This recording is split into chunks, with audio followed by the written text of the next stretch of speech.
There is some kind of block. Oh, now it's okay. So today is October 9th. We are beginning Unit 12. And now we only have a few more classes to finish the book. And it's just countdown now, guys. We just have a few more days to go. So I'd like to know if you have any questions concerning your homework. Okay. I asked you to do 11.4 and 11.5. And the test. I don't know if you did the Unit 11 test. So I will show you the test now just for you to see if you have any questions about Unit 11. So let me share this tab. Can you see that, guys? This is the platform, by the way. Yes, is it visible? Yes. Okay. Yes, it is. Good. All right, awesome.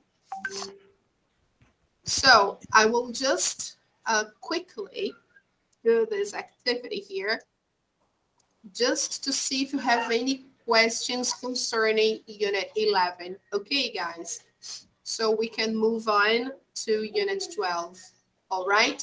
So Unit 11 talked about the present perfect, talked about life experiences. All right. So let's do this Unit 11 test. If you haven't done yet, now it's the chance to do. If you have done, then you can review. Okay. So let's see the first one here. I've Korean for 5 years. And here we have to use the verb study. It's easy. It's regular, right? So what should we put here? Studied. Yes. Great. Studied. We know that regular verbs in the past participle, we just have to add ed. In the case of the verb study, it ends in y, so we have to drop the y and add ed. Okay. All right. Hey, Jessica. Good afternoon. Good to see you. Hello. All right. So let's do number 2 together. They in New York since 1999. They love it there. Have lived. Yes, very good. Super quick and fast and easy, right? To be redundant. Regular verb. Number 3, you. Now we have to use the verb know, and it's irregular. So how can we do this one? Have known. Ah, okay. Excellent. You have known me for a long time. Usually we don't really say like this. When we are speaking, we prefer to contract the auxiliary verb. So we say, you've known, instead of saying you have known, right? So you've known. All right. Hey, Nick. Good to see you. How's it going? Number 4, we've Done. here we do is irregular. So we say we've done a parachute jump every year since we got married. Good. Number 5, we've already Fact. perfect. Okay. Packed.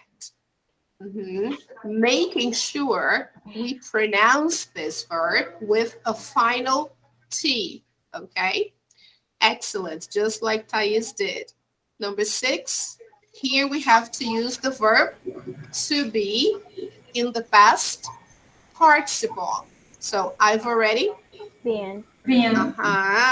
Excellent. I've already been to the cinema twice today. Number 7, Fred. Has. All right. And now we have the verb speak. So it becomes Spoken. perfect. Very good, girls. Fred has just spoken to Marie. Now, number 8. We've never Visited. Aha, perfect. Visited. Okay. Aha. We've never visited more than one country on vacation. Number 9, it's a question and it starts with have you ever? The verb is travel. Travel. Good. Traveled. Traveled.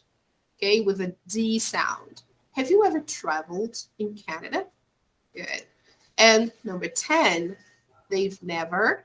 Had. All right. The verb have is irregular. So have you ever had a bad vacation? Okay, let's check the answers. Perfect. All right, let's do the next one. Oh, by the way, guys, let me see if we can. All right, I forgot to let you take a picture if you wish. So if you want, you can take a picture. All right, let's go. So the next one here will revise the adverbs that we use with the present perfect, adverbs of time. Usually the phrases we use that indicate we are going to use this phrasal verb, okay? Words like for, since, okay? And so on and so forth. The first one, we arrived in Monaco 3 weeks ago. So we've been here for A while. A while. yes. All right. For a while gives us an idea of time duration. Okay. Number 2, Krishna and I met each other when we were 8. We're now 18, so we've known each other. For. Yes, perfect. For 10 years. Okay, for 10 years. Now, number 3, I decided to study Mandarin at the beginning of the year. I've learned a lot. Since. Since. Yes, a point in time, since January. Number 4, the first time I visited Nepal was at the end of 1998. I can't believe that I've been back every year. Since. Since. Yes, since 1998. Again, a point in time. Number 5, Danny and Andre are going to travel together after graduation. They've known each other Since. again, since they met in their first history class. So here we have another point in time. Okay, so number 6, please, can you, that Translate. paragraph from Spanish. Translate. Yes. So when you change from one language to another, you translate, right? Number 7, I always forget people's names. I have a terrible Memory. Memory. yay. There you go. Number 8, I always learn a few words and expressions before I travel abroad because I think it's good to be able to, Communicate. that's right, communicate with local people. Number 9, there are many different Methods. methods to help you improve your memory. Number 10, I love everything about Spain's Culture. culture. Okay, culture, including the music, the food, and the people. All right, there you go. Perfect. Next one, as you already know, this unit here, guys, has to do with the video lesson, right? What we call English for real. And these expressions, they usually appear in our test. So it's nice to review them. So here it goes. Complete the conversations with the words in the box. You have there Would you like me to, or would you like, so the topics here, they have to do with offering, making offers, accepting, and refusing. Okay. So let's see conversation number one. Masaki and Joni talking. So Masaki goes, "Oh no, it's raining. I don't have my jacket." And here, guys, you will notice that there is a mistake. Okay. Junior says, "Oh, you can use my umbrella." And then Masaki says, Yeah. "Yeah, here. It's Yeah, that's okay. I can just put my jacket over my head." So this is a big mistake because he or she doesn't have his umbrella or his jacket. How can he put his jacket over his head? So, but that's okay, right? It's a big mistake, but I can just put my jacket over my head. So it's a mistake in the exercise, all right? I didn't see that. Yeah. Conversation 2, let's read. "Hi, Tasia. Are you ready for your interview tomorrow?" "I think so, but I need to get a new bag. Mine is really old." What does Sonia say? What does Sonia say? Would you like? Ah, okay. "Would you like to borrow mine?" Okay. And then Tasia accepts. What does she say? That will be great. Uh-huh, okay. That would be great. Thanks. Right. And then the last one. "Oh dear. I have a meeting tomorrow at 10 with my customer, and I've forgotten to book a meeting room. Now there are none left. I have a meeting room then, but the meeting is not very important. So, what is the suggestion?" Would you like me to Yes. change? Uh-huh. So you're all the time offering, try to help somehow, okay? So, would you like me to, always remember, guys, this auxiliary verb here, would, okay? We don't pronounce the L. The L is silent. So we say would, would, would, okay? Would you like me to, would you like me to, okay? It's dry. It's really dry, okay? Would you like me to change my meeting? Would you like to change my meeting? Okay, guys, try to repeat that. Try to say this, yes. Would you like me? Would you like me? Would you like me? All right, say this many Would you like times. me? Yeah, would you like me? Okay, would, would, would. All right, would you like me to change my meeting? All right. Then how does he answer? What is the reply? That's Really nice of you. really nice of you. Okay.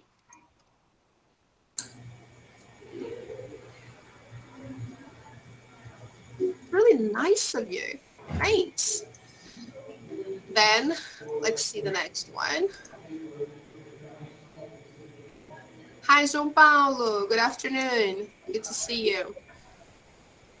So, gosh, the next door office is so noisy. So, what does Lala say? Would you like? Mhm. Would Again, would. Would you like? Okay. Would you like me to close the door? Would you like me again? Okay. Would you like me to close the door? That's all right here.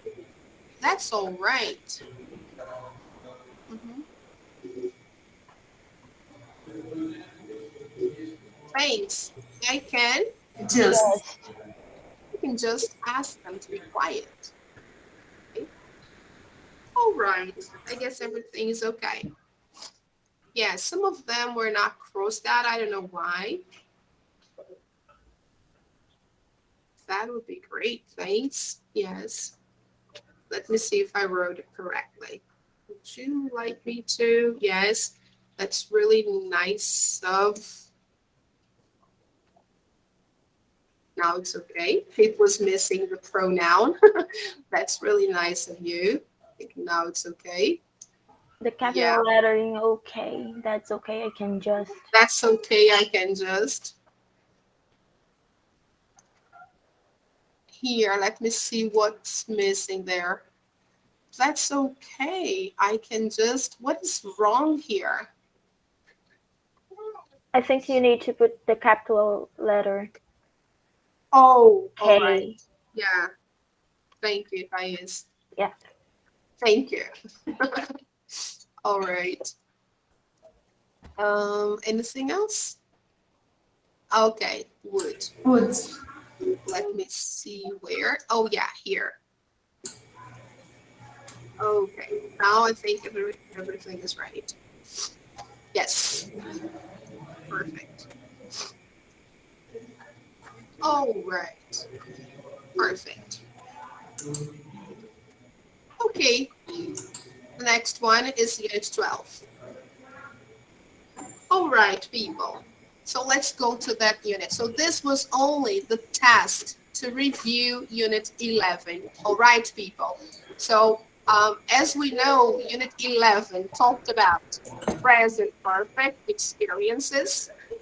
It talked about for and since, the difference, and the English for real talked about making offers, accepting, and refusing. Refusing. Great. All right. So let's go on to our new lesson here.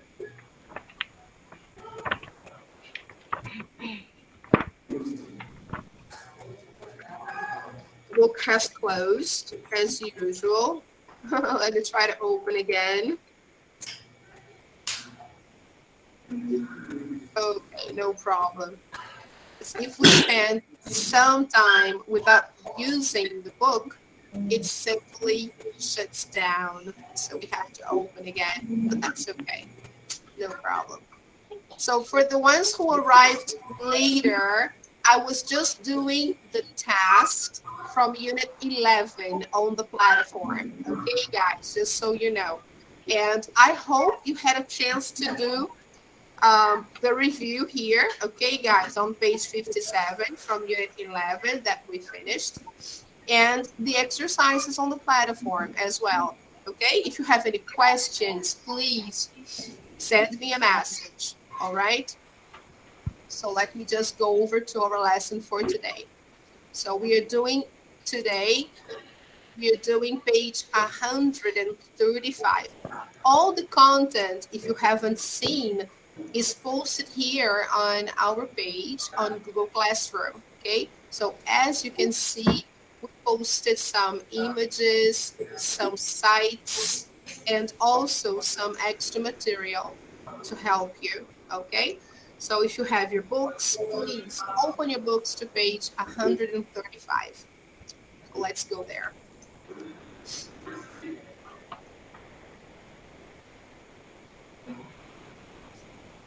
Okie dokie. Here we go. So, Unit 12, change. Oh, that's so good. We all want some changes, right, to happen in the world, right? But some changes are not so welcome. Yeah. Yes, we know that. So, what can you see in the picture, guys? What's the problem here?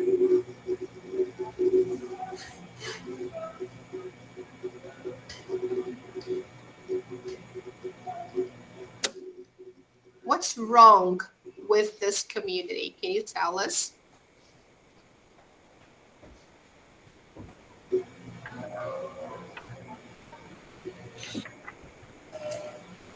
The level, yes, the level of the water. Uh-huh. Yeah, it's kind of high. Look at the guy. What do you think he's doing?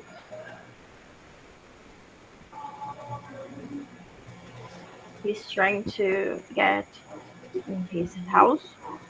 Trying to, yeah, probably. Uh-huh. And yeah, apparently, the only way to get to his house is by boat. Teacher, Yes. you're not sharing your screen. Oh, I'm so sorry. Thank you. Can you see that now? Yeah. Now it's okay. Okay, thank you. All right. Can you see that now, people? Yeah. So, yes, look at the situation. Apparently, the river rose due to heavy rain or something else, and we had some kind of overflow here, and the community's flooded, right? And the guy is either fishing or trying to get to his house, and the only way to do it is by boat, right? Or maybe he's just fishing because Fishing. look, he's holding something, so maybe all he wants here is some food. Okay, so maybe he's just fishing. So let's see who took this picture and where this picture was taken. Okay, let's take a look. All right.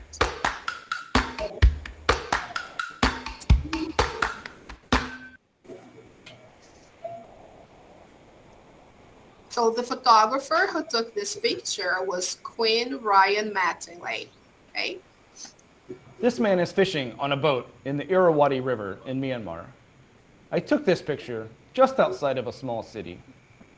The man is fishing to feed his family. Not so many people in the area are fishermen.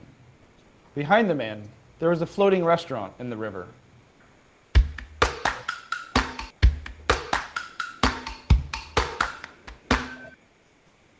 Changes in the environment can have a big effect on people's lives. This area might be flooded if plans for a large dam project continue. If that happens, many people's jobs and lives will be destroyed or changed forever.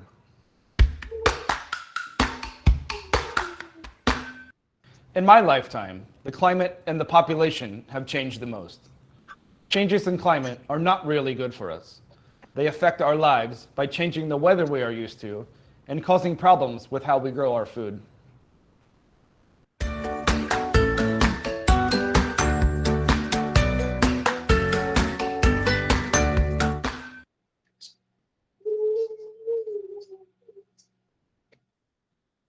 Okay, guys. So what is the man doing there? What is he actually doing on this boat? He's fishing to feed his family. Yes, perfect. So here, the photographer is describing some changes in the environment, right? And how these changes can affect a community, right? So he will try to answer these two questions here. How can changes in the environment affect your life? And the second question, what has changed most in your lifetime? Okay, so here, this place has changed quite a lot according to the photographer, right? And apparently he says there is a restaurant behind him here, right? But despite having a restaurant probably only for tourists, he has to feed his family by fishing. All right. So let's take a look at the video more closely and see some vocabulary. Okay.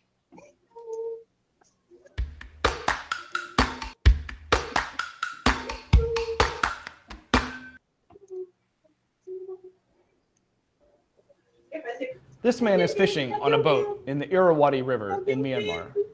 I took this picture just outside of a small city. The man is fishing to feed his family. So first of all, what place is this? Myanmar. Yes, it's in Myanmar, right? All right, this is in Asia. Myanmar. Yes, Olha que eu vi.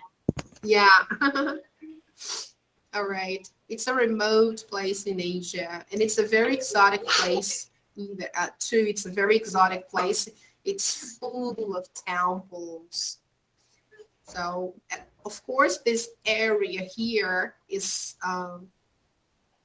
it's a different area. It's not where the temples are, but Myanmar is a country that is considered very exotic and religious.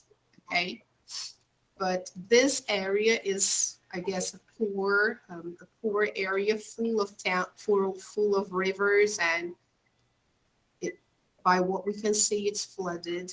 Okay. This man is fishing on a boat in the Irrawaddy River in Myanmar. I took this picture just outside of a small city. The man is fishing to feed his family. Not so many people in the area are fishermen. Behind the man, there is a floating restaurant in the river. So as you can see here, right, he says behind him, there is a floating restaurant in the river. Okay. So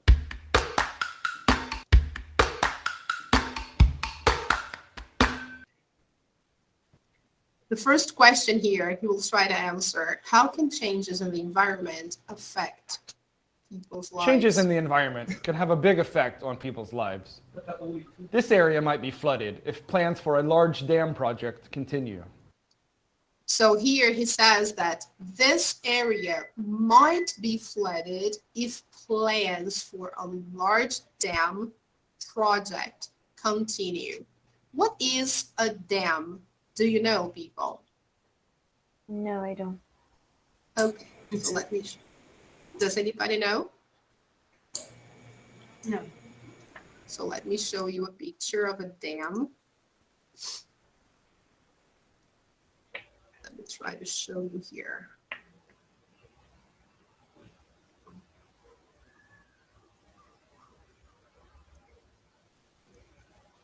Yeah, I'm still learning how to use this platform, so let me try to, let me share this. Okay, can you see the picture? Yes. Yes, so this is what we call a dam, all right? By the way, this is the Hoover Dam in the United States, okay? One of the biggest ones in North America, okay? So people build dams in order to produce power, energy, electricity. Here in Brazil, one of the biggest dams that we have is in Iguaçu. It's called Itaipu, I think. This is one of the biggest ones we have, right? But there are others. So what are the bad sides of building dams? The communities that live near these areas, sometimes they get flooded because the water that is contained by the dams, the level of these waters, they rise. And so most of the communities, they simply disappear and they have to move somewhere else. They can't stay there, right? So the geography of the place changes because of the dam, right? So, it's bad in a way. But then, on the other hand, they need to construct, they need to build the dam to provide energy to big cities, right? So it's sad, but, modern life has its prices, right? It's really sad. Anyway, this is what a dam is, right? Okay, guys, so let me close this. That's what he is saying. he's saying that in Myanmar, if they continue the project to build a dam in that area, that community will disappear because it will get completely flooded because the water level is already high. So if they continue that project, it will disappear. Okay. All right, people. So can you see the page again? Yes. Yes. All right. So this is what they are saying, right? This area might be flooded if plans for a large dam project continue. Okay. If that happens, many people's jobs and lives will be destroyed or changed forever. Okay. Now he will answer the second question here. Okay. What has changed most in your lifetime? In my lifetime, the climate and the population have changed the most. Changes in climate are not really good for us. They affect our lives by changing the weather we are used to and causing problems with how we grow our food. So how and what has changed most in his life? What has changed most in your life? The climate. Uh-huh. Yes, of course. The weather, right? It really has changed. It's completely different, guys. If we stop to think about it, it is really different. Okay? It's not the same. If we think about, for example, our winter, it's not the way it used to be in the past. In the summer, my goodness, our summer is much hotter now, right? So here, yes, it affects our lives by changing the weather we are used to. I don't know if you saw on TV, but a couple of days ago, there was a huge dust storm in São Paulo. I don't know, did you see that? I saw it. Yeah, this is something that we didn't used to have in Brazil. This is not something normal. It's not something we are used to. And we had that thing in São Paulo, and it for sure, it affected people's lives there. First of all, it causes breathing problems. A lot of people there got sick, had problems to breathe because it's dust, pollution. And the other side is the violence of the wind. The day became dark. Everything became really dark. People couldn't breathe. So it was very bad. Yeah. Okay, so let's go on. Used to, and causing problems with how we grow our food. Okay.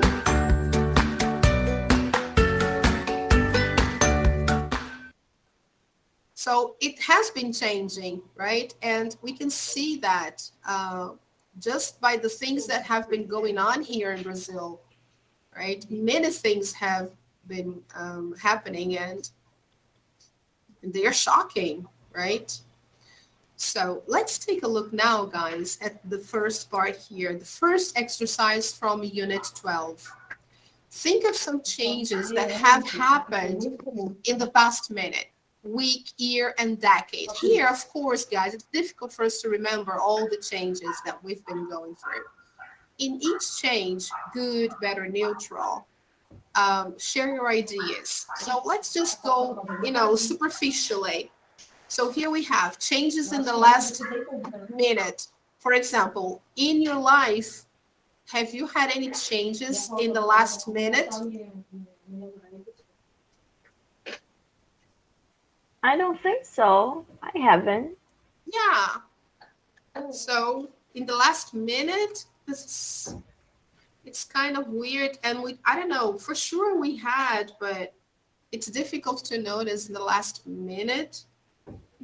I don't know. I know that it's getting darker here. The weather is changing and it's darker now that I have to turn on the light. Yeah. Yeah. Same here. Yeah. It's only 2:12 in the afternoon and I need to turn on the lights because it's dark.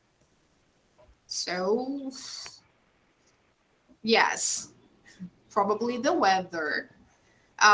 In the world, yeah, probably the pandemic. Yes, more and more people are getting infected in the last minute that we don't even know, right? More people are suffering and more people also are getting cured the Yeah. same way, right? So as people get cured, people get infected, right? So good, better, neutral. I don't know. Many things, right? Last week, changes last week. Do you have any changes that you would like to share?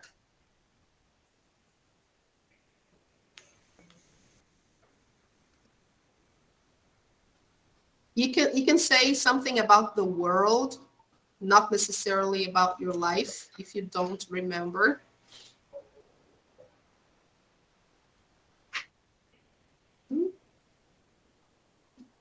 I can't remember anything. It's incredible. Yeah, it's incredible, isn't it? Incredible. Yeah, me neither. It's difficult to remember.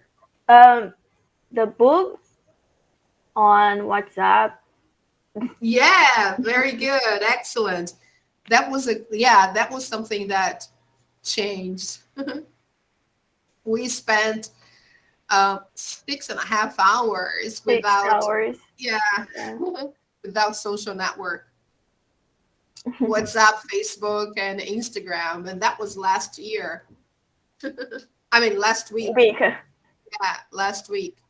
So without connection, and yeah, that was a good change somehow, right? But also bad because a lot of people work with those apps and they need communication. So Yes. yeah, True. that was bad. And then, guys, this is only for us to reflect a bit and see how many things change on a daily basis, actually, right? We don't need to go so far, like a decade, because people, I mean, things keep changing all the time. We are all, I mean, subject to changes, okay? So, moving on to the next part and to our first big topic of the lesson, more and more and more. So what can you see in this picture, guys? A city. Yes, a big one, right? Yeah. A big city. Do you like living in a big city like Rio? Yeah, I really do. Yeah. Yeah. What are the pros and cons of living in a big city? The pros is that we have a lot of places to visit. Mm-hmm. Our culture is really good. Mm-hmm. Yeah, it's really diversified. It's very rich. Yeah. And on the other hand, it's not so good because of the security, I think. Uh-huh. It's not very safe. Yeah. We are not so safe in the city. There's a lot of violence. It's Yeah. polluted. Hmm. Yeah. There are lots of cons. Traffic. Yeah, Exactly. there's traffic. All right. So, what is the focus here? Let's see the first one here, guys. The population, the number of people on Earth is growing. What do you think are some of the effects of population growth? By the way, do you know how many we are now on Earth? 7.5 6, I think. 7. Almost 8. Yeah, 7.9. Oh, yeah. Close. Yes, you're very close. Yeah, we are that much. Yeah, incredible. We are that many, actually. Sorry, we are that many. 7.9. So a lot of people. So, what are some effects of population growth? What do you think? What can a lot of people cause to the planet? Climate changes. Climate. Climate changes.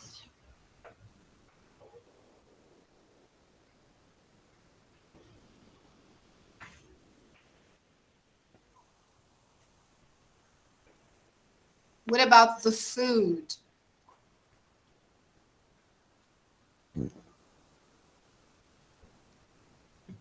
Come on, people. I want to hear you. Not only Thais. I know more people are here, so come on, let me hear you.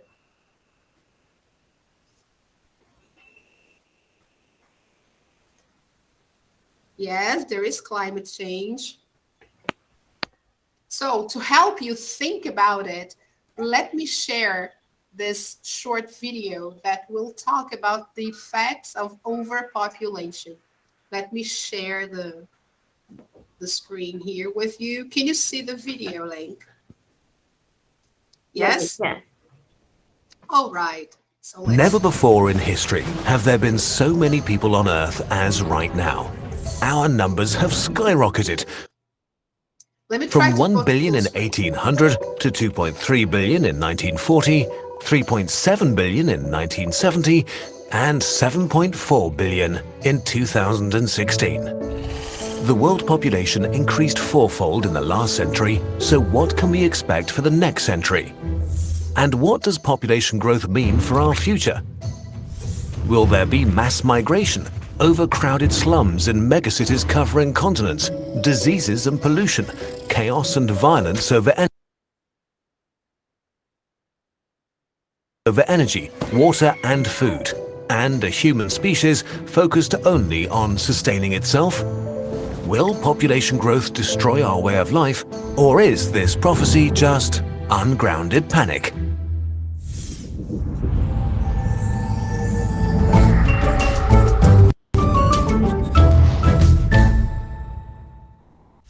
In the 1960s, population growth reached an unprecedented rate, which led to apocalyptic prophecies. The poor would procreate endlessly and overrun the developed world. The legend of overpopulation was born. But it turns out high birth rates and the population explosion are not permanent features of some cultures or countries, but rather part of a four-step process the whole world is going through: the demographic transition. Most developed countries have already made the transition, while other countries are doing it right now. Let's go back to the 18th century, when the entire world, including Europe, was in the first stage of the demographic transition. By today's standards, Europe was worse off than a developing region, suffering from poor sanitation, poor diets, and poor medicine. A lot of people were born, but lots of them died just as fast, so the population hardly grew. Women had between 4 and 6 children, but only 2 of them would reach adulthood. Then the Industrial Revolution happened in the UK and brought the greatest change in human living conditions since the Agricultural Revolution. People went from being peasants to workers. Manufactured goods were mass-produced and became widely available. The sciences flourished and advanced transportation, communication, and medicine. The role of women in society shifted and created the conditions for their emancipation. Slowly, this economic progress not only formed a middle class, but also raised standards of living and healthcare for the poor working population. The second transition stage started. Better food supplies, hygiene, and medicine meant people stopped dying all the time, especially so at a very young age. The result was a population explosion, doubling the UK's population between 1750 and 1850. The main reason families used to have lots of children was that only a few of them were likely to survive. Now that had changed, so the third stage of the transition was set in motion, fewer babies were conceived, and population growth slowed down. Eventually, a balance emerged. Fewer people were dying and fewer children were born, so the death rate and birth rate became stable. Britain had reached the fourth stage of the demographic transition. This didn't only happen in the UK. More and more countries went through the four stages. First, many births and many deaths due to bad living conditions. Second, better living conditions leading to fewer deaths and a population explosion. Third, fewer deaths resulting in fewer births, and population growth came to an end. But if birth rates have dropped so much, why is the population still growing so fast? Well, the children born in the population explosion of the 70s and 80s are having kids themselves now, leading to a noticeable spike in overall population. But they are having far fewer children on average than their parents. The average today is 2.5. It was 5 40 years ago. So as this generation gets older and fertility declines further, the rate of population growth will keep on slowing. This is true for every country. In the West, we tend to overlook progress in other regions of the world, but actually most of the world's countries have made it to the fourth stage. Just look at Bangladesh. In 1971, the average woman had 7 kids, but 25% of them would die before the age of 5. In 2015, the mortality rate was down to 3.8%, and women had only 2.2 kids on average. This is the rule, not an exception. We're not special, we just had a head start. It took developed countries about 80 years to reduce fertility from more than 6 children to less than 3. Others are catching up fast. Malaysia and South Africa did it in only 34 years. Bangladesh took just 20. Iran managed it in 10 years. All these countries that are catching up didn't have to start from scratch, and the more support they get, the faster they catch up. This is why programs that help lower child mortality or help poor nations develop are so important. No matter what your motivation is, whether you dream of a world where all people live in freedom and wealth, or you just want fewer refugees coming to your country, the simple truth is that it's beneficial to you personally if people on the other side of the globe can live a good life. And we are getting there. The percentage of people living in extreme poverty has never been as low as today. So the future of global population growth is actually not an apocalyptic prophecy at all. It's a promise. Population growth will come to an end. The UN forecasts that the 12th billionth human will never be born at all. And as the development level of the world rises, the number of people with a higher education will increase tenfold. Countries who used to be in need will help advance development instead. More people is going to mean more people able to advance our species. This video was a collaboration with Max Rosa and Our World in Data, where he explores the progress of humanity through research and data visualization. Make sure to check it out. In 2016, we were able to make more and better content than ever before because of your support on patreon.com. Thank you so much, and we'll be back in the year 12,017. Wow. Amazing. Well, hello. How nice, isn't it? So they're very optimistic about the future, aren't they? They think that overpopulation will not be a problem in the future because they are developing. And that's good, isn't it, people? Yeah. They think that people are having fewer and fewer children. And that is leading to a better future because as fewer children they have, better developed they become because people are having better quality of life. And the poor countries are reaching the level of development that they are supposed to have. So this means in the future, there won't be any poor countries anymore. That's good, isn't it? Yes, it is. How nice. I love this. This is a very nice outlook in the future. I like this idea. So back to our book here. Even though we are a lot of people, we can be positive about it, right? So let's take a look here. Read the sentences, match the highlighted words with the correct definitions. So here we have some words, right? All related to overpopulation. So let's see the definitions here and the letters. We have the first one. The climate of Egypt is hot and dry. So what is the definition for the word climate? What do you think?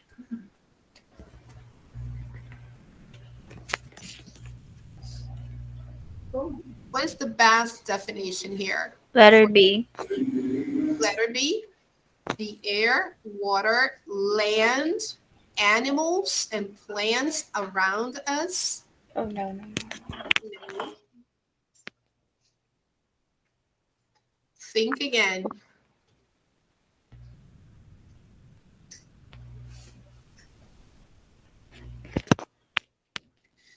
I think the first one is letter E. Me too. Yes. Okay, so let's choose letter E. The normal weather conditions of a place. All right. Can you visualize the page? Yes, guys. All right. Good. Yes. Number one, letter E. All right. So number two, when the temperature increases, the whole planet is affected. Definition for increases. What is the best one here? To go higher. Mm-hmm. Okay, so that's letter F. All right. Number three, to reduce global warming, we should drive electric cars. I like that idea. It's so that, electric cars are very expensive. That's the only problem we have now. That's why we don't buy electric cars today, right? We can't afford electric cars. Not in Brazil. Yeah. But to reduce global warming, we should drive electric cars. So that's letter D. So to reduce, to make something smaller or less. Okay. Guys, is global warming okay for you? Do you all understand global warming? Yes, I do. All right. It's when the temperature goes up in the entire planet. Okay. And then it causes the melting of the ice caps and also the rising of the temperature in the sea, in the oceans. So the elevation of the temperature causes this effect of the greenhouse effect, as we call it. Okay. So number four, it's important to protect the environment. So what is the best definition for the environment? Letter B. B. Yes, very Now it's letter B. good. Now it's letter B. Okay. Number five, one effect of global warming is more big storms, such as blizzards and hurricanes. Yeah.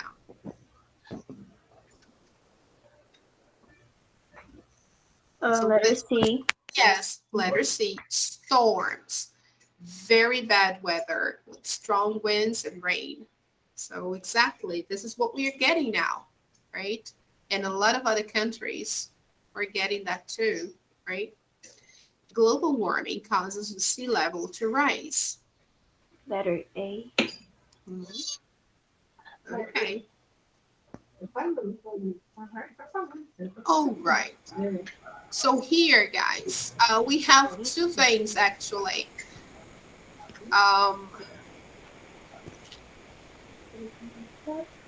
We have two similar ideas here, increase and rise, right? We always confuse those two. We mix them up actually. I do. So when the temperature increases, the whole planet is affected. So when the temperature goes higher, when the temperature increases, so here we we don't usually say becomes bigger for the temperature. We don't say big temperature. We don't say that. So we can say high temperature, hot temperature. It's easier. And the level to rise, we say high level. So here becomes bigger. I wouldn't use this adjective here to refer to the sea level, but anyway, let's see the answers. Yeah, I knew it. I knew it. I knew it. So, yeah, I always mix it up because I wouldn't use letter A to talk about the sea level. This is so strange. And I wouldn't use bigger for temperature either. So I don't like that one. So here it's A and here it's F. But letter A here, I wouldn't use that either. When the temperature becomes bigger, that's weird. Anyway, that's it, guys. So, Teacher, yes, go Agate. what is this hurricanes? Hurricanes Oh, hurricanes. is. Hurricanes. So, who knows, guys? Let's see. Does anybody know? What's the meaning of hurricanes? Thais, So sorry, teacher, what is the word? hurricanes. Oh, I don't know. No? No. Oh, does anybody else know? Nobody. All right. A hurricane is a severe storm that is formed in the ocean and it moves slowly to the continent and it causes a lot of destruction. It has strong winds, a lot of rain, and it usually happens in the northern hemisphere more than here, right? It happens a lot in the United States and in other continents. It happens a lot in the United States, in the Gulf of Mexico, in Florida, and in the East Coast of the United States. They have a lot of hurricanes there. And it really destroys cities but it's always from the ocean to the continent. So it's a wet kind of storm. It's different from a tornado. A tornado starts inland. A tornado is dry, kind of. It can be wet, but the origin of a tornado is in dry land. It's a twister. A tornado starts in the country. It starts in the city, in the country, and it's also destructive. Yes, very destructive, depending on the level of the tornado. It can kill people, and it makes things fly high because it goes destroying things in its way.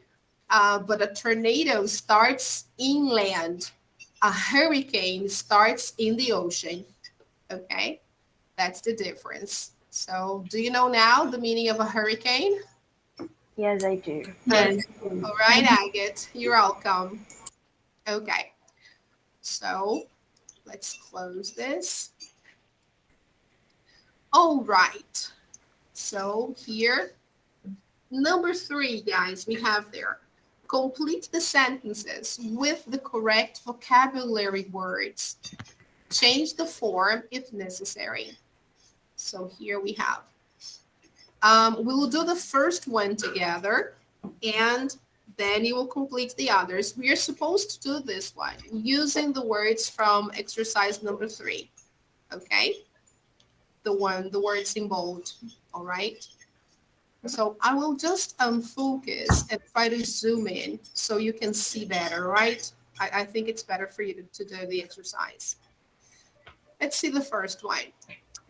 Many famous people are interested in protecting animals and the, what do you think we should put here? Climate. The climate? Climate. Eu sempre penso que a pronúncia tá errada e tá certa. Yeah, climate. Mhm. But do you think it's climate, the word Environment. environment? Ah, okay. Environment, people, is the word for meio ambiente, Uhum. okay, in Portuguese. In English is environment. Environment, okay? So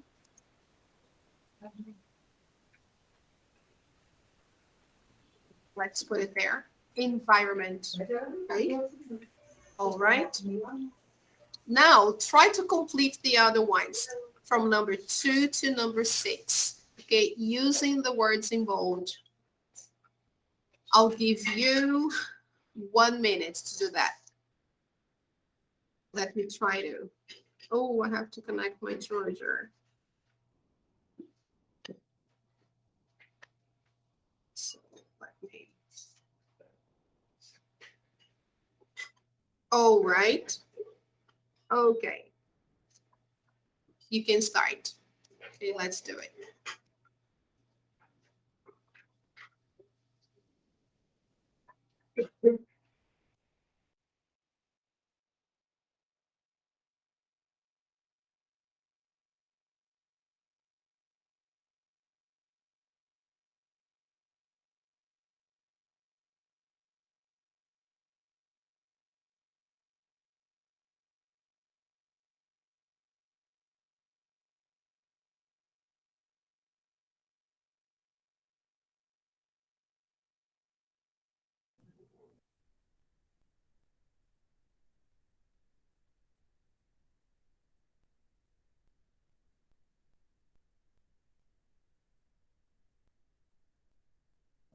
Alguém pode me falar qual é a página?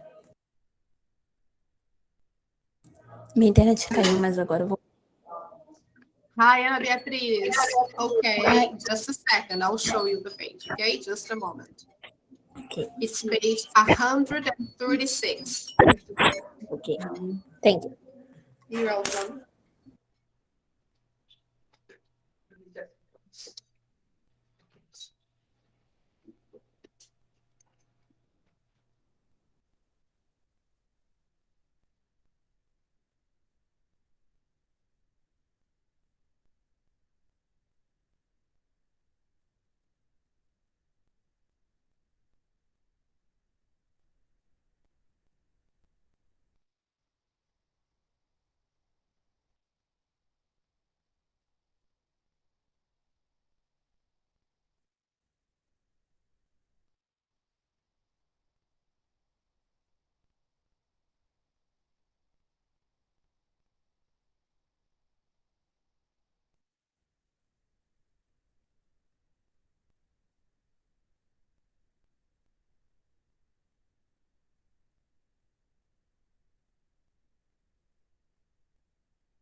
Okay, can we correct people?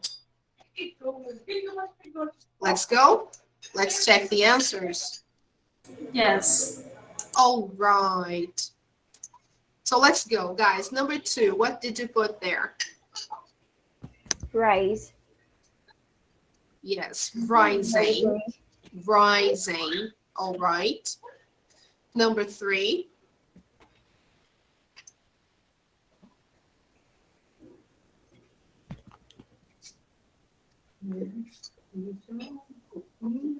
Climate.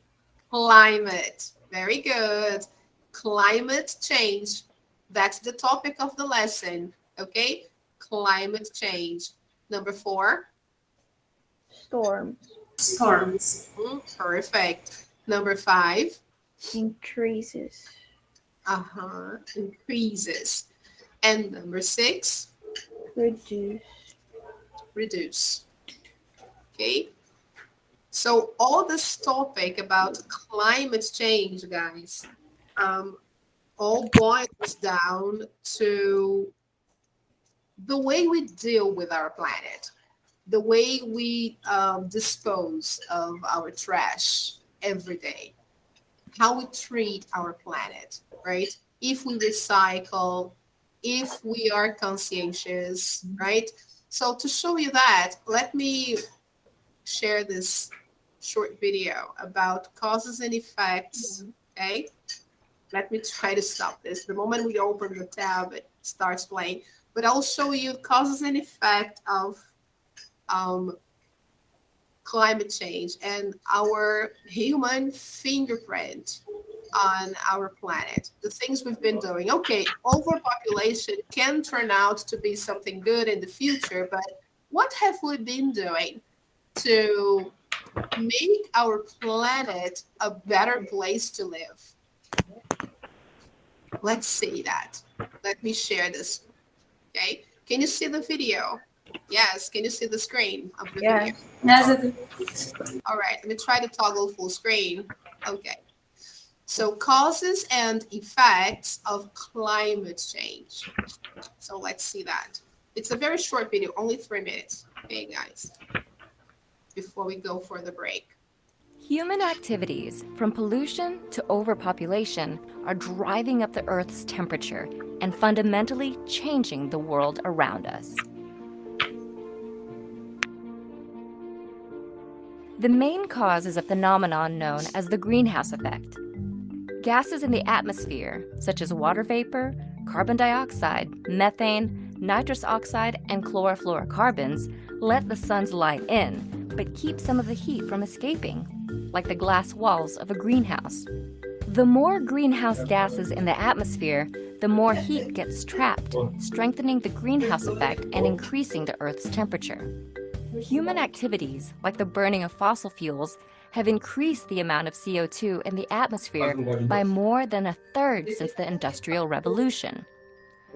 The rapid increase in greenhouse gases in the atmosphere has warmed the planet at an alarming rate. While Earth's climate has fluctuated in the past, atmospheric carbon dioxide hasn't reached today's levels in hundreds of thousands of years. Climate change has consequences for our oceans, our weather, our food sources, and our health. Ice sheets, such as Greenland and Antarctica, are melting. The extra water that was once held in glaciers causes sea levels to rise and spills out of the oceans, flooding coastal regions. Warmer temperatures also make weather more extreme. This means not only more intense major storms, floods, and heavy snowfall, but also longer and more frequent droughts. These changes in weather pose challenges. Growing crops becomes more difficult. The areas where plants and animals can live shift, and water supplies are diminished. In addition to creating new agricultural challenges, climate change can directly affect people's physical health. In urban areas, the warmer atmosphere creates an environment that traps and increases the amount of smog. This is because smog contains ozone particles, which increase rapidly at higher temperatures. Exposure to higher levels of smog can cause health problems such as asthma, heart disease, and lung cancer. While the rapid rate of climate change is caused by humans, humans are also the ones who can combat it. If we work to replace fossil fuels with renewable energy sources like solar and wind, which don't produce greenhouse gas emissions, we might still be able to prevent some of the worst effects of climate change.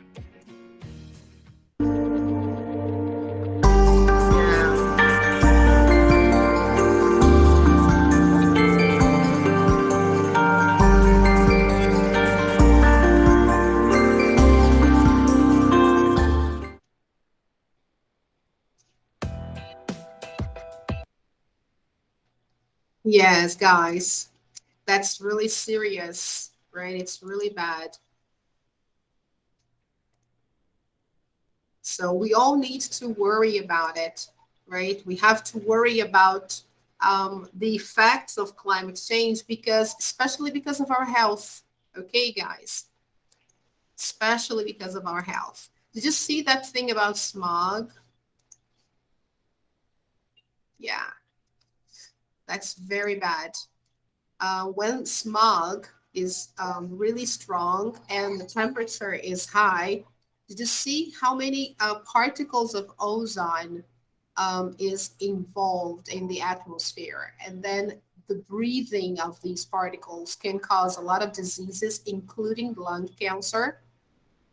Yeah, that's why we develop a lot of allergies and asthma and so many other things, and even heart diseases. And we don't know why, right? It's because we're breathing this kind of polluted air and we are exposed to that because of the way we treat our planet, because of these factories, because of all these things. And also forest fire. Did you notice how many forest fires we had this year in our country? Yeah. All these things, they increase the amount of smog we have in our city, right? In our cities, actually. We have much more now, more smog, right? Smog. I don't know if you know the meaning of the word smog. Smog in Portuguese, I don't know if I could find the right word for smog, but in Portuguese, it would be this névoa, okay, that we have over the cities, usually early in the morning or late afternoon.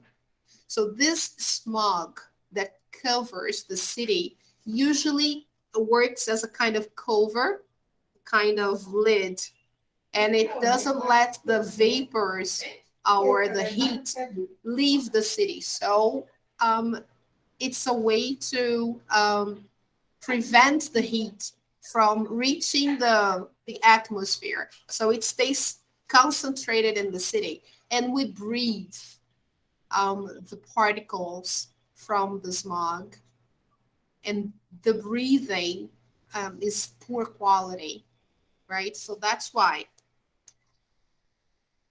pollution is a big issue, and we don't know the quality of the air that we are breathing on a daily basis. All right, people. So we need to worry about it. We need to think about it. And maybe living in smaller cities is a better choice, right? If we can. All right, people. So we're done with this page. And here by the end, they have visuals and data to talk about numbers. So they use this a lot in geography to show statistics. So infographics, I don't know, can you see that, people? Yes? Okay. So, okay. Infographics give you important information about data. Data is facts and numbers, okay? Before you read, look carefully at graphs and charts and try to understand their meaning. Then read the text to learn more details. Okay, so this is a nice idea. When you need to study about statistics, it's nice to see infographics. They explain better, okay? So before we start the next page, I'd suggest we have our break, okay, our 10-minute break. Okay, so we will do page 137. We will see more effects of population growth. There is this nice infographic here, very nice, okay? And then we will move on with the lesson. Okie dokie. So let's go Okay. to our guide. Let's drink some water, stretch our legs, and we'll be back. Now it's 2:53. So I'd say we come back at 3 o'clock. Okay, guys, at 3 o'clock we come back. So see you at 3, okay, people? Drink some water and then we come back. So thank you for now and see you at 3 o'clock. Okie dokie. Okay. All right, people, hang in there, all right? Bye-bye, see you there.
Hi, guys. Hi, teacher. Hello. Let's go. Sorry, I'm a little late, but I had to eat something. I wasn't feeling well. So now I'm okay. All right, people. Let's see. We are doing this page now. Can everybody see it? Yes. Okay, this is page 137. And we can see this sweet little orangutan in Indonesia. Yes, so cute. But unfortunately, this is a species in extinction, like so many others. So let's see this one here.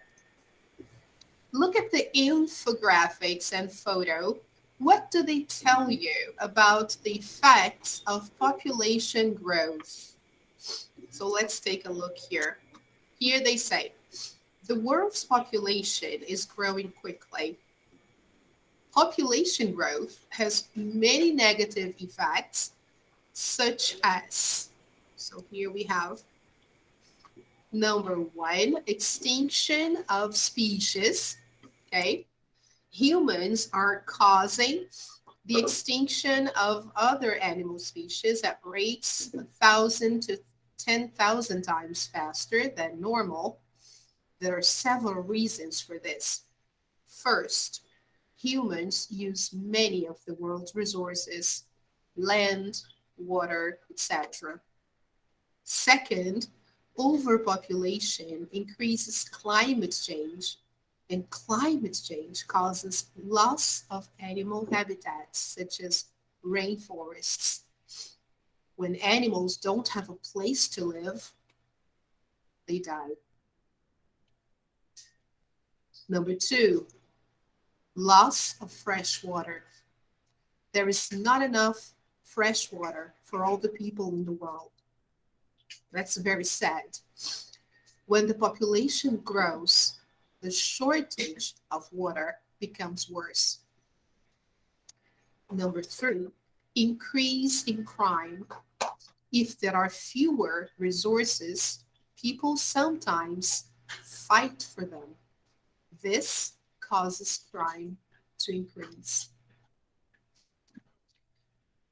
Unfortunately, right, people, we see that in some poor countries, and now much more in developing countries like Brazil. Okay. If we can slow population growth, it will be easier to solve these problems and many others that are caused by overpopulation. Okay. So here we have the graphic, species extinctions and human population. Then we have a comparison. As you can see here, we have the brown line, human population, and the second one, the orange one, extinctions. As you can see, it seems to follow the same pattern. Look, okay? Since the 1800s until now, right? 2010, very recently, we have basically the same curve. So it follows the number of people on the planet. Okay, guys. So it's amazing. Amazing. It's like man and animal life fighting for survival.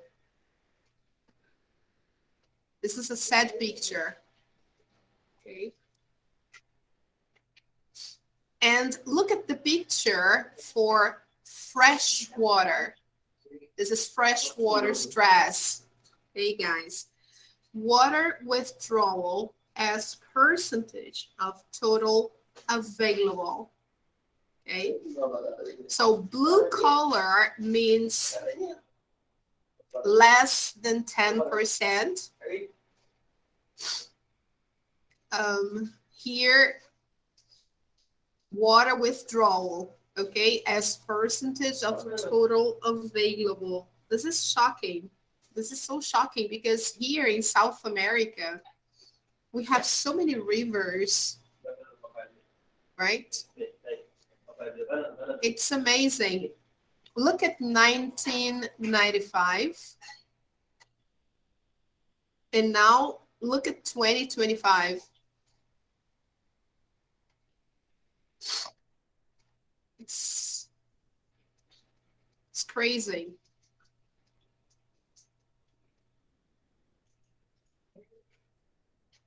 This here was, this is water withdrawal. Do you know the meaning of this word, guys? Withdrawal.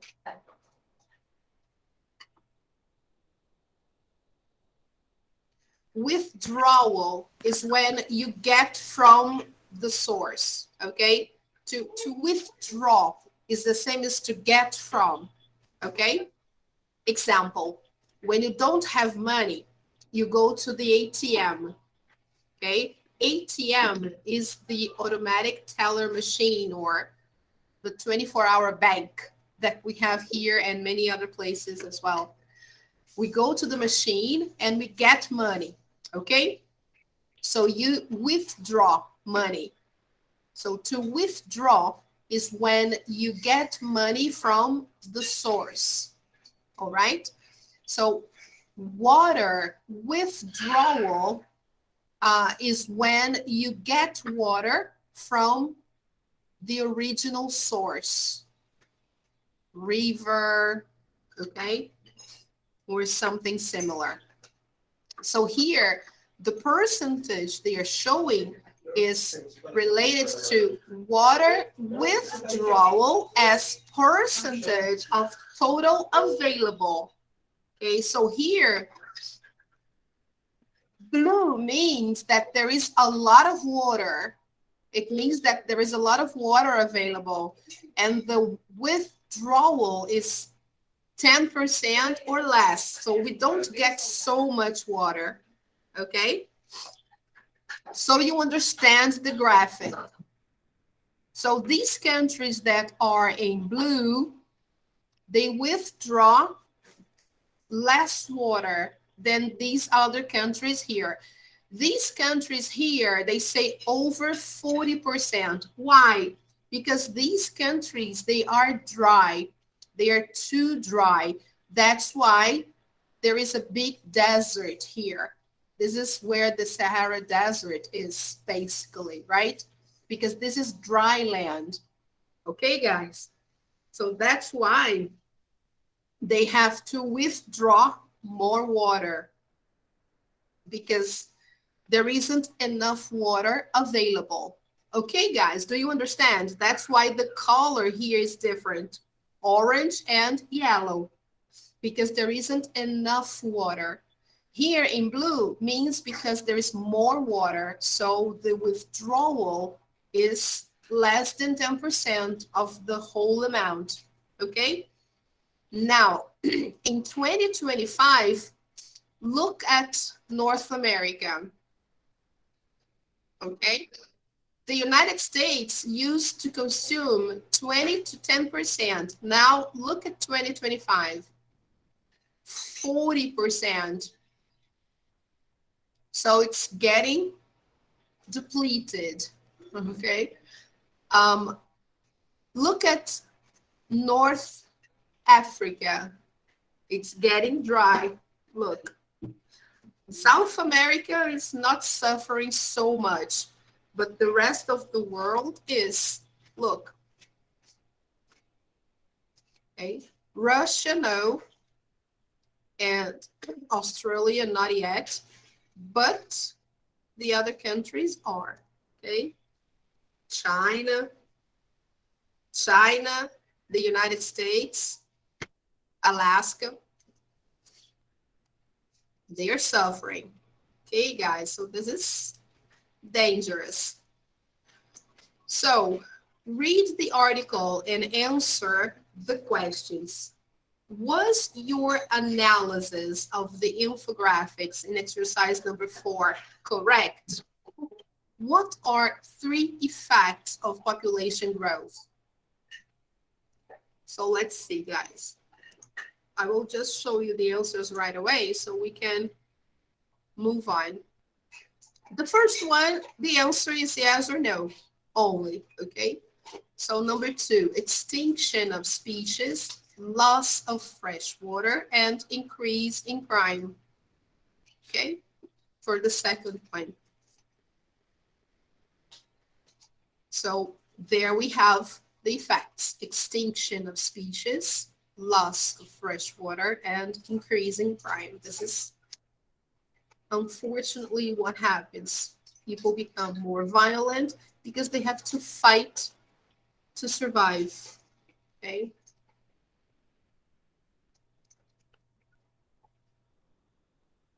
Now, the last one for consideration. What do you think people should do to help solve the problems described in the article? What do you think we could do to avoid depletion of our resources? What do you think? Take care of our environment. Very good. Pollute less. Pollute less. Perfect. These are great solutions, right? Try to take care of our garbage. Try to recycle as much as possible, right? Be more careful with what we throw away. Okay. Okay, here we have some considerations. Okay, guys, create laws to save the animals. Stop corporations from taking so much water, because some companies they consume a lot of water.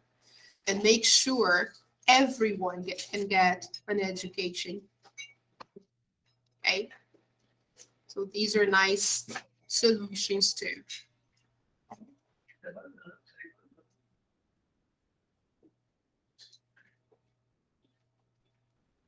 All right. So let's move on to the next one here.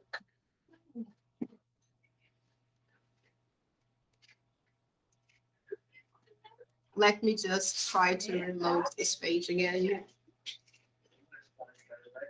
This book is really strange. It has a timer. If I spend a long time on a certain page, it takes a while, then it really shuts me out and doesn't let me in. I have to sign in again. Sorry about that, people.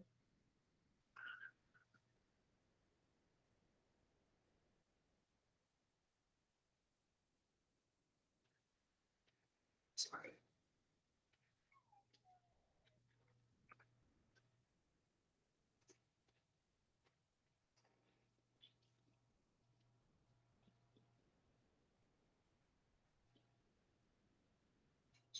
While it's opening, let me take you to our page on Google Classroom so I can show you some of the files I shared with you about the things we've been discussing, okay? So let me share the file with you there.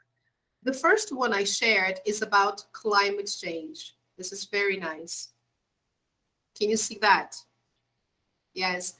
So here they will talk about the social and economic impacts of climate change. You see how nice?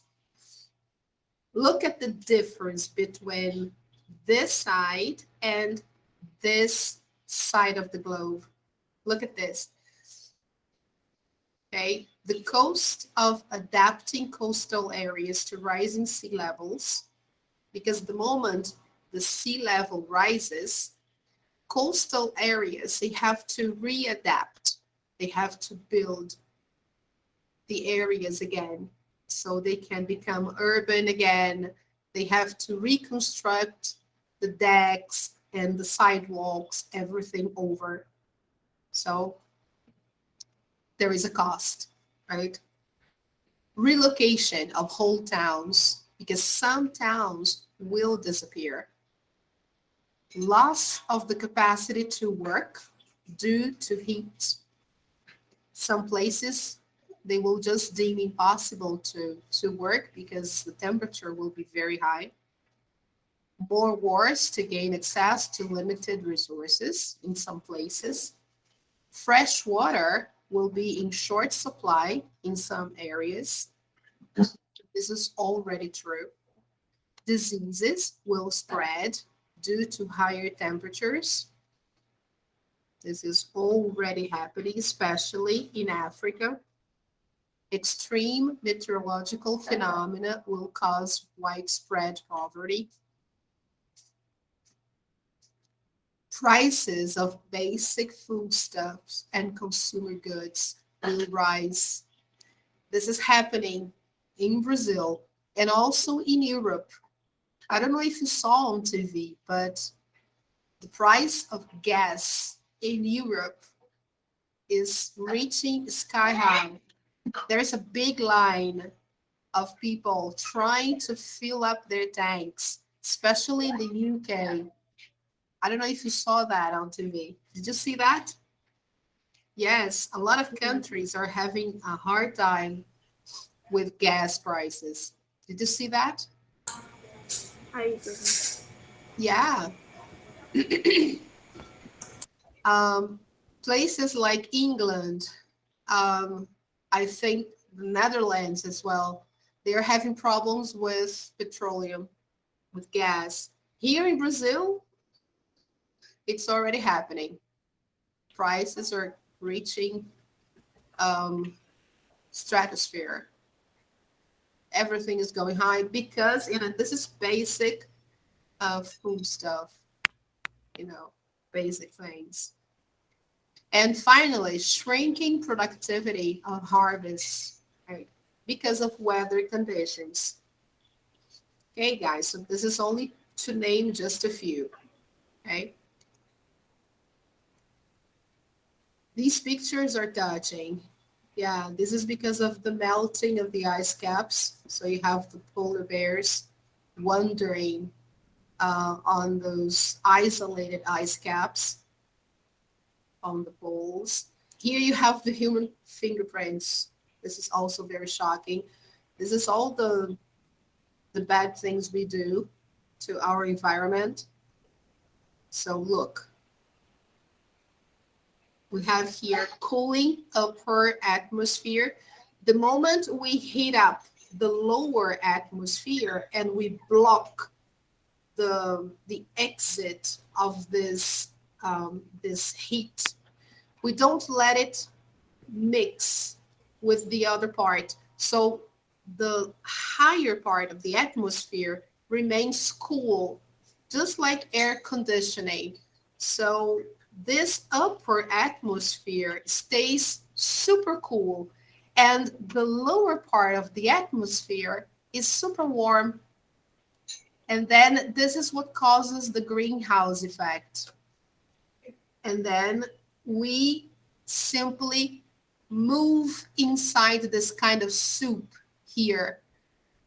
And all the environment has to survive within this kind of soup. And that's why we get sick, right? So we have to find a way to break through this veil, this invisible veil that we created, right? We have to open a kind of, have to rip off a layer. Yeah, we have to kind of open a window if we can, right? So we can let it out because we need to breathe. And so many other things that this picture shows, right? So here they say winter warming faster than the summer. So our winters are much warmer now, okay? We have more fossil fuel carbon in the air, of course, because there is more concentration of fossil fuel. And so many other things, guys. So I don't want to sound catastrophic. I think I've been already. Well, you may not sleep tonight, so I don't want I don't want you to have nightmares. So you have a lot of stuff to read. So let's go back to the book. So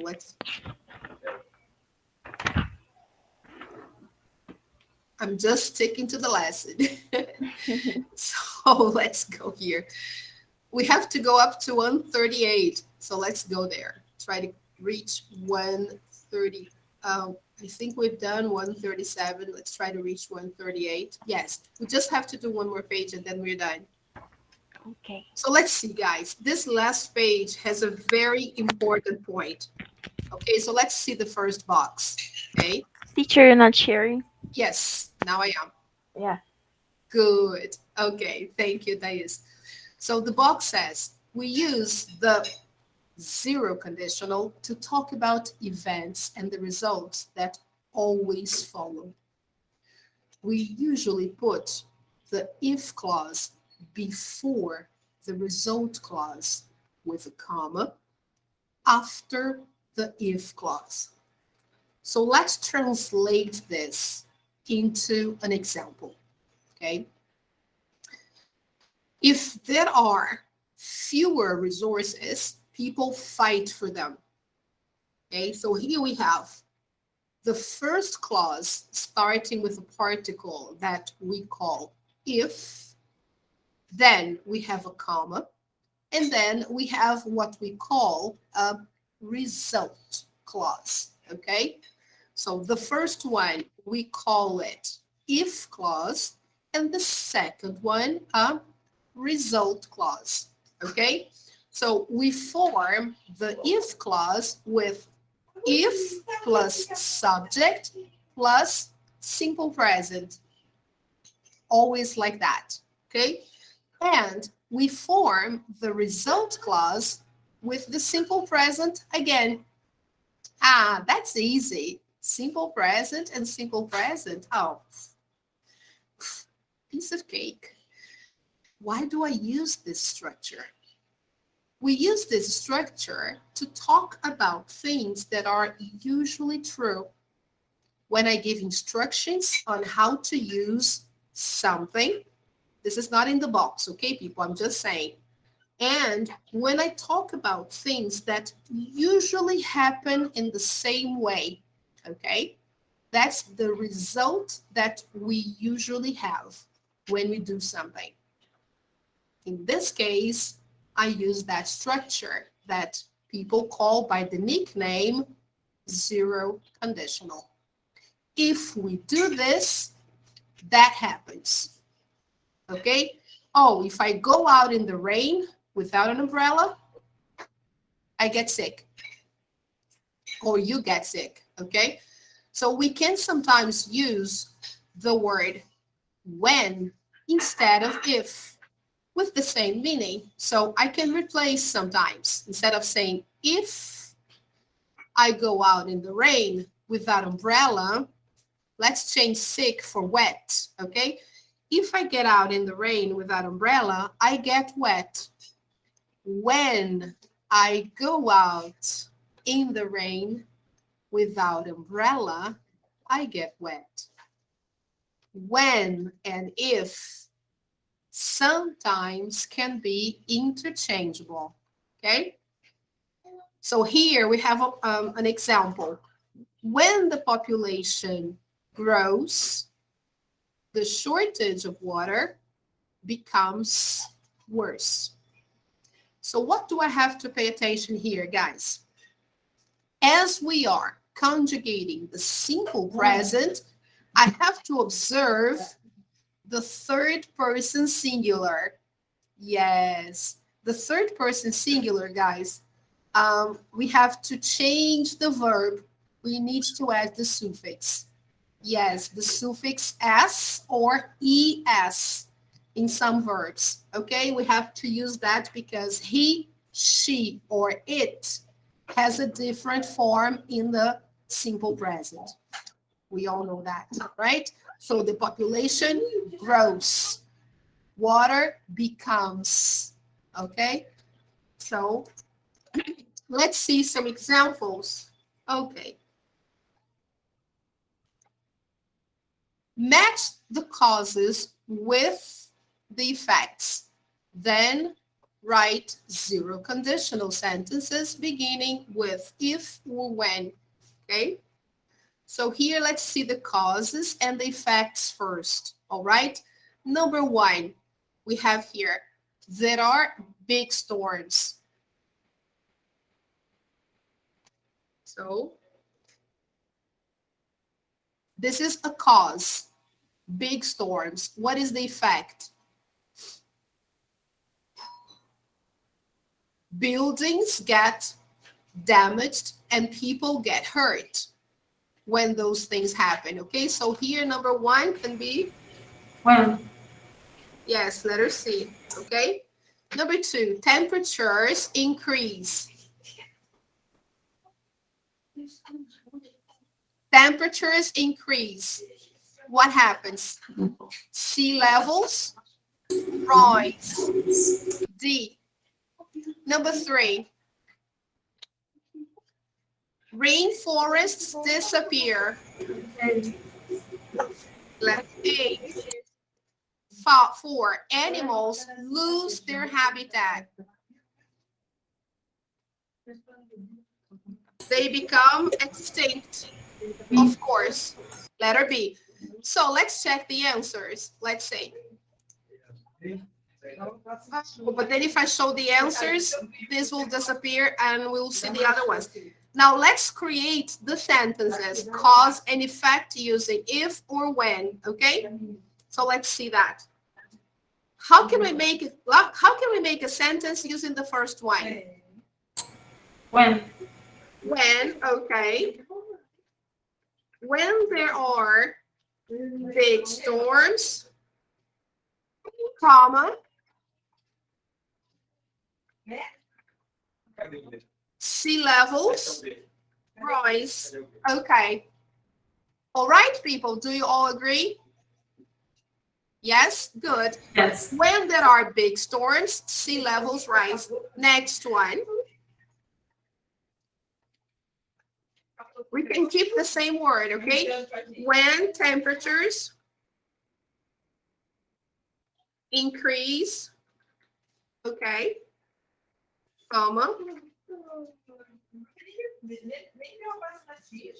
Oh, sorry, guys. I changed the complement here. Buildings get damaged. And people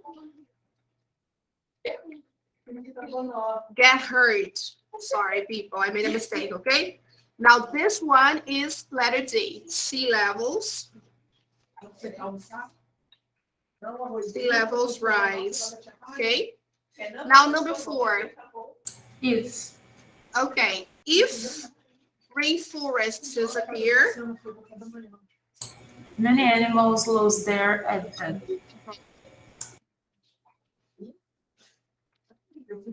if rainforests disappear, comma, many animals lose their habitat, okay? Their habitat, okay? Good. And oops, sorry guys, I accidentally erased. Sorry.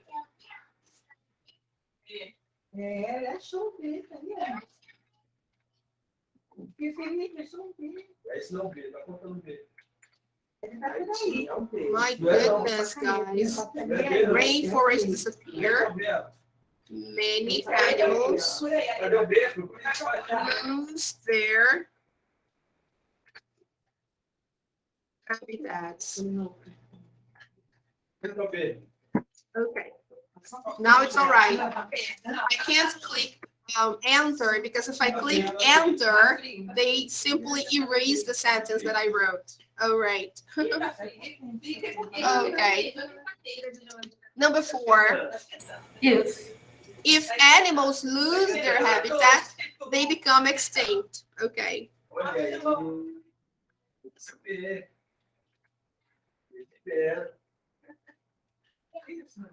Comma. they become extinct. Okay, I think now everything is all right. So let's check it out, people. Sorry for taking too long, okay, people? I'm so sorry. It's okay, teacher. Because people arrived here, they're not so silent. It kind of messed with my concentration. It's happening. So here we have the possibilities. When or if there are big storms, okay? Buildings get damaged. When temperatures increase, sea levels rise. When rainforests disappear, many animals lose. When animals lose, they become extinct. All right, people. So as you can see, sometimes we can put when or if.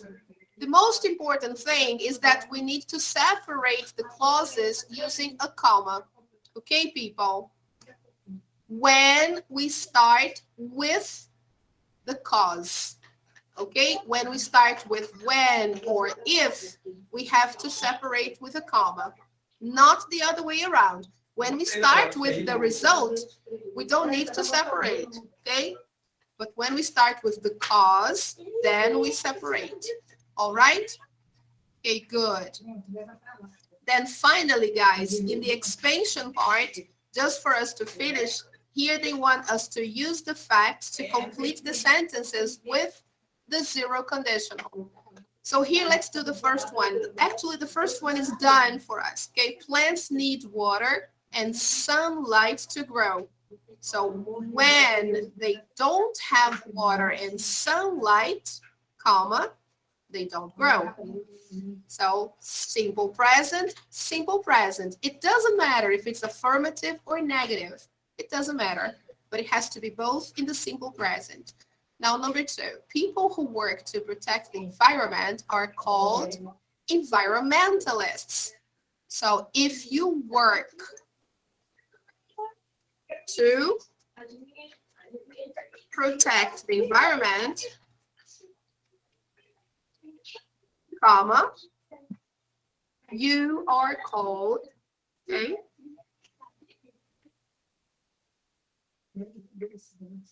You're called environmentalists.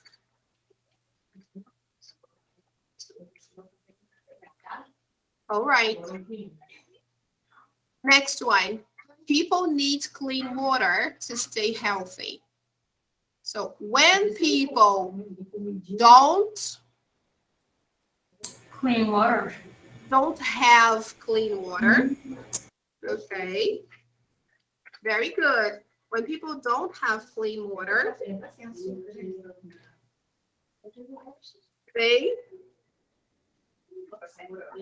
they don't stay healthy. Sorry. This is what always happens. That's why we use the zero conditional, because this is what happens all the time, okay? When people don't have clean water, they don't stay healthy. Number 4, bad storms cause damage to buildings. So when there is a bad storm, it causes damage to buildings. Okay, simple as that. Okay. When there is a bad storm, comma, it causes damage to buildings. Number 5, an increase in temperature causes sea levels to rise. So if there is an increase in temperature, comma, it causes sea levels to rise. Okay, guys, if there is an increase in temperature, what is the result? It causes sea levels to rise. This is what always happens. Okay, guys, it's not something that, it's sometimes. No, it always happens like this. That's why we use simple present and simple present, okay? Now, number 6. Environmentalists want people to drive electric cars, okay? Environmentalists, that's the pronunciation, all right? Professionals who work to protect the environment. So environmentalists want people to drive electric cars. So if you are an environmentalist,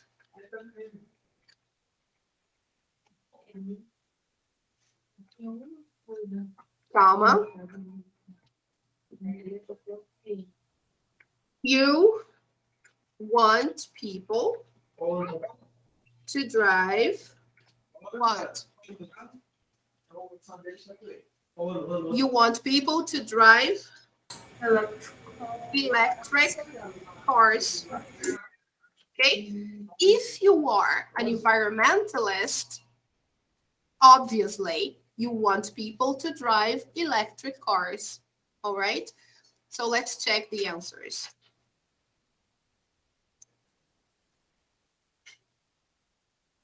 All right, people.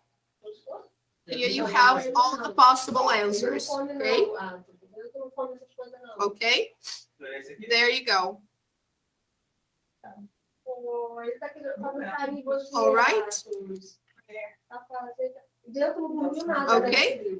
Got it? Yes, people, can I close? Yes. Okay. Here, guys, in number 3, you could say, if you don't have clean water, you can't stay healthy. It's also possible. You can't stay, you don't stay, all right? Anything here is possible as long as you keep in the present, okay? Keep to the present. Okie dokie, guys. So finally, number 9 is all about your personal ideas, okay? Your own ideas. So complete the sentences with your own ideas. Then read your sentences to a partner. Ask your partner follow-up questions if necessary, but we're going to share now, everybody, okay? So let's try to complete using our opinions. So number 1, when I can't fall asleep, what do I usually do? Suppose at night you can't fall asleep. Do you understand the meaning of the expression fall asleep? Do you understand? No, fall, no. Okay, so we don't translate separately. This is an expression. Fall asleep is the same as pegar no sono. Okay? It's just an expression. So when I can't, yeah. All right. So when I can't fall asleep means when you go to bed, but you can't sleep. It's difficult to sleep. It's difficult to fall asleep. All right? You got it? Okay? Do you understand now? Yeah. Okay. So when I can't fall asleep, guys, I don't know about you, but, well, this never happens to me because I fall asleep easily. Sometimes, yeah, sometimes I'm watching TV and I fall asleep on the sofa. So but let's suppose when I can't fall asleep, I read a book, for example, okay? Okay. So what about you? What do you do when you can't fall asleep? I watch a movie. Okay, I drink some milk. okay, I watch a movie. All right. Okay, that's a nice idea. So as you can see, guys, you have to keep the same verb tense, okay? Present, present, all right? Because this is what you usually do when something like this happens. So when I can't fall asleep, I watch a movie, I drink milk, I read a book, I play a game, okay? Now, number 2, if I have a headache, I usually take a medicine. I take a painkiller. What about you? Me too. Yeah. When I have a headache, I take Advil. What about you? So, this is what I do. I don't wait for the headache to go away on its own. I usually take something. I take a pill. You can put here, I take a pill, I take a medicine, okay? I take Advil, I take Neosaldina, whatever, okay? What about number 3? When it rains on the weekend, I Sleep. Yeah. Yes. Okay. That's really good. I love it. I don't put the period here, guys, because the period is already there. That's why I'm not putting the period. But if you're writing on your test, please make sure you put the period, okay? Now, number 4, if there is a problem with my computer, I Say crazy because I don't know what I do. get crazy, I go crazy. Can be. I go crazy, I get crazy. Can be, okay. So let's put here, instead of get crazy, let's put I go crazy. Okay. Number 5, if I'm angry at someone, I Eat. you eat something. Yeah. Oh my God. Okay. That's a good one. So you can calm down, right? You can relax. So you eat something to relax. Okay. Okay. That's a good solution, like chocolate. Okay. So if I'm angry at someone, I eat chocolate. Or I'm walking. Okay, can be. I go walking. That's good. I go for a walk. That's a nice one too. We can say here, look, I go for a walk. That's a good one.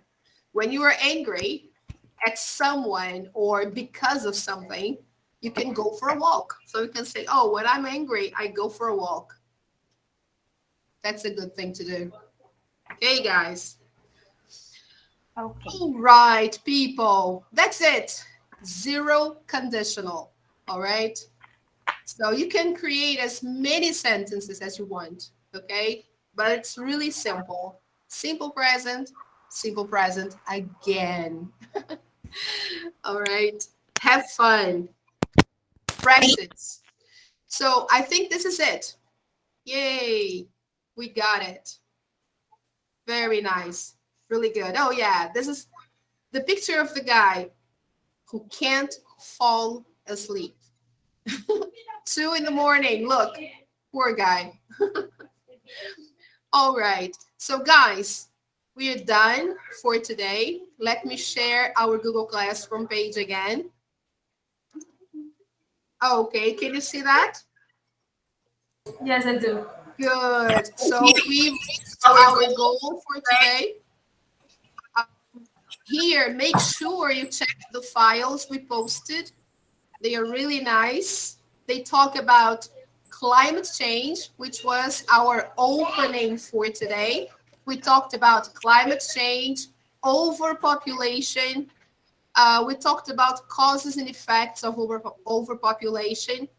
And we closed our lesson today talking about zero conditional, okay? Here there is a file for you. And for homework, we have 2 worksheets to do, right? 2 worksheets to help you practice. And as usual, I'd like you to do online practice, unit 12.1. Okay, guys? Okay. So this is it, guys. Unit 12. Wow, it's the end of the book. How do you feel? Yeah. It's, 2 years. yes, 2 years have gone by. Congratulations. It's the end of a cycle. How nice. Yeah. People. Congratulations. You've done a great job. How nice. This homework, people, is due October 16th. Yes, I know Friday is a holiday. It's Teacher's Day, but Saturday we have class. Okay, guys. Sorry to inform you, but yes, we will be together on Saturday. Okay. So No people, problem. I love it. yeah.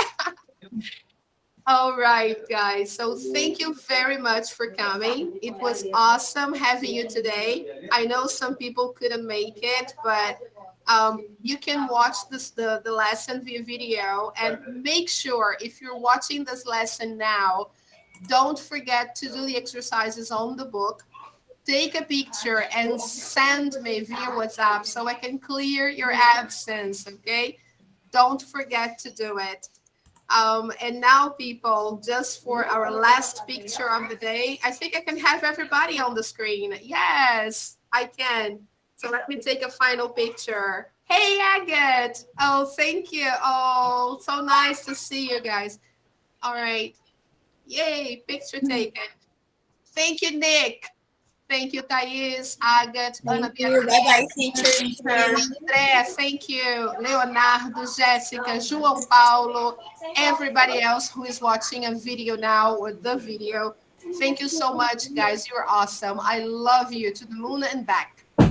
Really do. And I will be back in November. Yeah.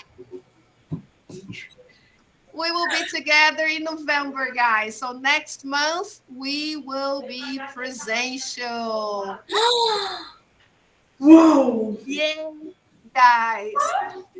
Oh my Great God. news. Yes. I can't believe it. Me neither. So yeah. Get ready, guys. Get ready because we'll be together in November. So prepare yourselves, right? Because we have less than a month now. Okay, guys. So see you in November. No, see you next week. Okay. See you next week. Love you guys. Have a nice weekend. All right. Protect yourselves, right? Don't forget. Bye bye. Take care. Love you. Bye bye. See you. Bye, guys. Bye, Leo. Take care. Bye, João Paulo. Take care. Bye, guys. See you.